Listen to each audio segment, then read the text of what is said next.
secondo te è giusto sospendere la Dunata per 2 anni? Secondo me sospenderla può essere esagerato, però magari sì, un servizio d'ordine autoregolato che potrebbe essere efficiente e dare una certa sicurezza a tutti, potrebbe essere. Bisognerebbe trovare i responsabili di questo gesto poco civile, perché da parte mia, che ho 2 alpini in casa, non ho mai pensato che gli alpini arrivassero a tanto.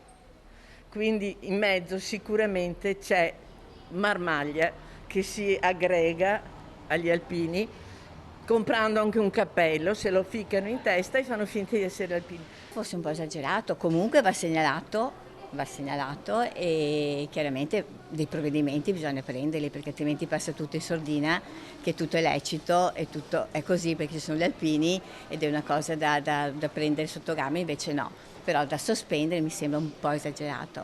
Penso che siano cose che capitano, che sono molto tristi che capitino, assolutamente, che è molto triste che capitino, ma insomma penso che sarebbe capitato indipendentemente dagli alpini, allora dovremmo farlo per i tifosi, dovremmo farlo per qualsiasi forma di assembramento e altre cose. No, io continuerei a farla, è una manifestazione che c'è stata sempre, lasciate in pace anche questi poveri alpini, porca miseria. Per me è una bulla, giusto qualcuno che ha fatto qualcosa per interrompere queste manifestazioni, queste cose. Perché non è mai successo, comunque. Per colpa di qualcuno non è che si può sospendere tutto, un po' per tutto.